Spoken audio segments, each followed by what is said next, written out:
This video is presented by Rashid Bashu team.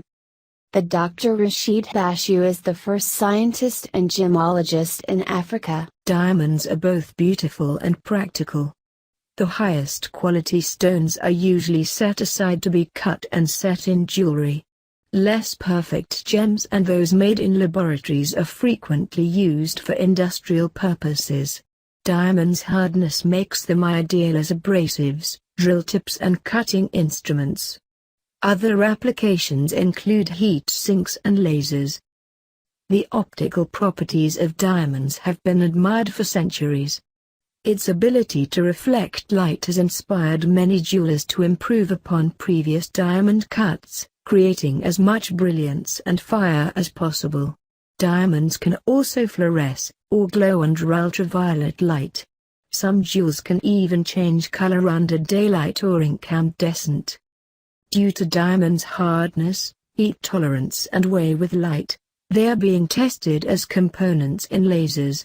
Experiments with lab-produced diamonds and lasers that utilize a process called stimulated Raman scattering show the stones work with a wider range of wavelengths and produce more powerful beams than other materials. Additional research is determining if more potent results will occur with diamonds of greater size and crystal quality. Rough diamond shapes. All about diamonds. When people think of diamond shape, they often think of faceted jewels and their outlines. Just as finished diamonds come in ovals, squares, circles and others, rough diamonds also have variety in their forms. These shapes can influence how the diamond will be cut, and in turn, the jewel's market value. Most rough diamonds follow a similar pattern. The essence of diamonds is made of 5 carbon atoms, one in the center surrounded by the other 4.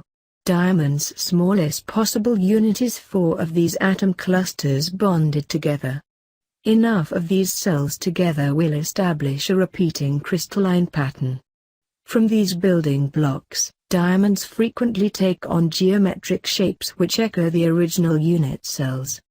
Diamonds belong to the cubic crystal system due to its molecular structure.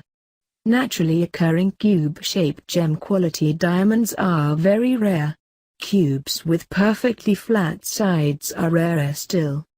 However, cubic planes exist within all diamonds, parallel to the square center of an octahedron. These planes allow for easier sawing when it comes to processing diamonds for cutting. The most famous of rough diamond shapes is the octahedron, resembling 2 pyramids connected to the same square base. This form of rough may have rounded or sharply defined edges and corners. Diamond octahedrons may also feature triangular indents on its sides. This type of diamond rough is well suited for sawing into, and turning each portion into a princess or round brilliant cut. Dodecahedral crystals are made of 12 sides. Few have perfectly flat planes, but more likely have a rounded appearance.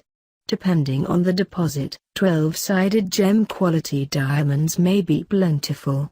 Quirks in pressure and temperature in these locations may have influenced the dodecahedral shape. In terms of cutting, the shape is popular for cutting into round brilliance. During diamond formation, a stone may end up forming separate orientations, a process known as twinning. In some jewels, this may manifest as 2 crystals growing from the same base.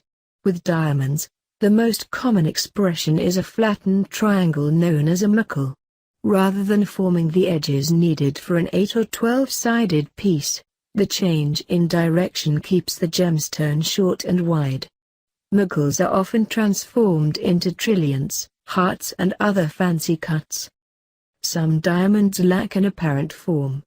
This may be due to octahedrons and dodecahedrons combining to make diamond crystals of many sides, which may be harder to identify than simpler shapes. Others may have been worn down from external forces, such as flowing water. 2 of the largest diamonds mined, the Cullinan and the Excelsior, had irregular rough shapes.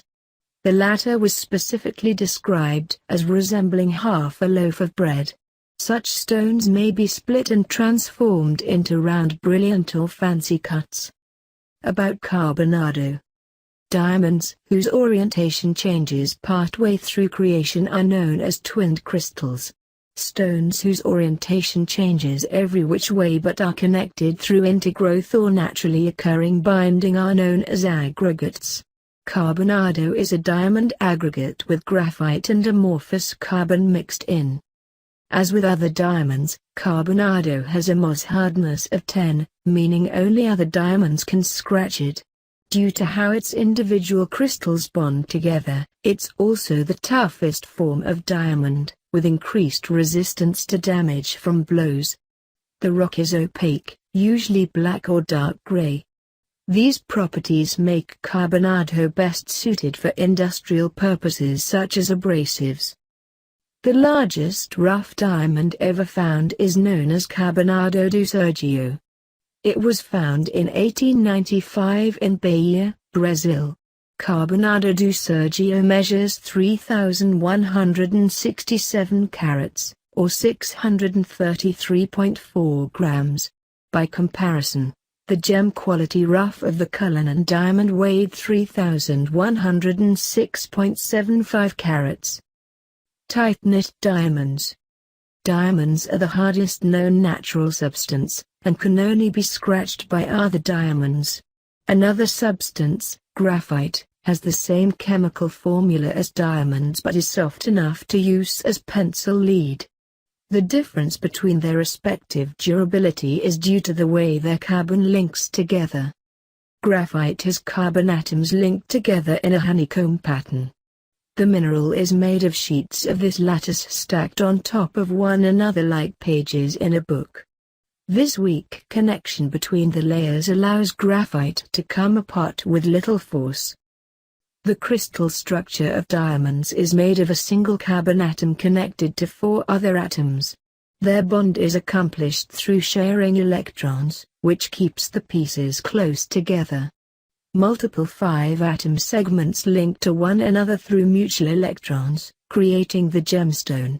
With the unit cells and individual atoms so closely bonded, the diamond becomes very difficult to scratch or break. While diamond atoms have a tie bond, some connections are closer than others, depending on direction. In a typical 8-sided diamond, the planes parallel to the square center are loose enough to allow for sawing. Along the surfaces of the 8 sides, the jewel is hard enough to make polishing difficult, while similar planes inside the diamonds are far enough apart to split from a strong blow. Planes along the edges of the diamond are the hardest parts of the stone, but slightly to the side of them are the softest parts of the diamond, making sawing and cleaving easier. Carats and carats. Carats and carats. When looking for jewelry, a person may often hear the word carat. The homophones carat and carat are used to refer to jewelry quality, though in different aspects. A 14-carat ring has a different meaning than a half-carat diamond ring. Knowing the difference between the two words can help eliminate confusion when looking for diamond pieces. Carat is one of the 4 C's of diamond quality, referring to the size of a diamond. It measures the weight of a stone, with 1 carat equaling 1/5 of a gram. Diamonds become rarer as their size increases, making 1-carat stones more valuable than 2 half-carat jewels. Stones are weighed on carefully designed scales and measured to the 5th decimal place before it's rounded up to the 2nd decimal. Carat measures the purity of gold, with 24 carats being as close to 100% as possible. Since gold is a soft metal, it's frequently alloyed with other metals to add durability, preventing dents and other damage when worn. Gold jewelry in the United States is often sold as 14 or 18 carat, though higher and lower grades are also available. Diamonds, grease, and light. For a diamond to be its best, it must interact with light in an optimal fashion. When a diamond is cut, each facet acts as a mirror to help illuminate its interior and return brilliance to the eye of the viewer. Polish helps to further optimize a diamond's shine. Diamonds also have an attraction to grease and oils, which can complicate its brightness.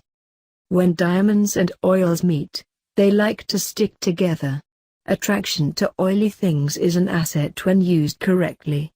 In mines, grease-covered conveyor belts help workers distinguish rough diamonds from ore. Overburden is more likely to wash off, while diamonds have a greater chance of staying in place. Oils are not as helpful with diamond than are already cut, polished and mounted in jewelry. Diamonds are cut to reflect light as it travels from the air directly to the gemstone. Grease spots alter the angles light needs to brighten a diamond while the facets remain unchanged. Light then leaks through the sides of the jewel instead of reflecting out from the table and into the eyes of the viewer. While oil and diamonds cling together, the connection isn't permanent. One of the simplest ways to keep diamond jewelry looking pristine is to wipe it before and after putting it on. Another means of keeping diamonds free of grease is to wash them with warm water, a few drops of mild detergent and a soft toothbrush. Once clean, brilliance is restored. Diamond luster. The interior of a diamond is not the only place the jewel reflects light. Lust refers to light reflecting off the surface of the stone. Not only does this trait enhance internal brilliance, it hints at the jewel's construction. This in turn is used to help distinguish diamonds from other jewels. Before advances in cutting, the inside of diamonds appeared dark. As the stone's brilliance was little understood, greater emphasis was placed on its luster. When polished, diamonds have a surface sheen seen in few other transparent or translucent jewels. This brightness hints at the refractive qualities of the jewel. Luster is one of the tools used to identify gemstones. Different minerals have different sheens, depending on how they're put together. A clear but vitreous-looking stone is unlikely to be a diamond, while a gem with a fibrous interior may look silky. Depending on the jewel, luster can even exhibit gem phenomena, like a star in a ruby. There are many classifications of luster, including vitreous, pearly, resinous and metallic. Diamond is adamantine, or diamond-like. The jewel's closely packed atoms provide a smooth surface for light to play across, while stones with coarser texture have more diffuse luster. Diamond's intense hardness also allows the jewel to take a strong polish, adding to its supreme shine. Diamonds and refraction. When light hits the table of a faceted diamond at certain angles, it changes speed and direction. This behavior is known as refraction. While it occurs in other objects, diamonds' refractive qualities are notable for several reasons, making the jewel distinct from other stones. Though light is extremely fast, it slows down and bends as it passes through an object. The refractive index measures how much light slows and changes direction when traveling through an item. There's a tendency for denser items to have greater influence in redirecting light. Diamonds, with their tightly packed atoms, have one of the highest refractive indexes of natural materials. When making brilliant cuts, diamond cutters aim for facets angled to get an optimal amount of light traveling throughout the gem. Just as important is making sure light exits through the top of the jewel to the eye of the viewer. Without this, the diamond appears dark and its refractive qualities are downplayed. Diamonds and the rainbow. When viewing a diamond, one might notice flashes of color here and there. Diamonds are most noted for their brilliance, or how they reflect white light. However, white and colored light go hand in hand with contributing to a diamond's beauty. Due to the stone's optical properties, one can't have white light without having color as well. White light is made of 7 different wavelengths which show us the colors of the rainbow. Each of the 7 has an individual refractive index, or moves at a different speed through the diamond. By subtracting the rear violet, with the shortest waves, from red, with the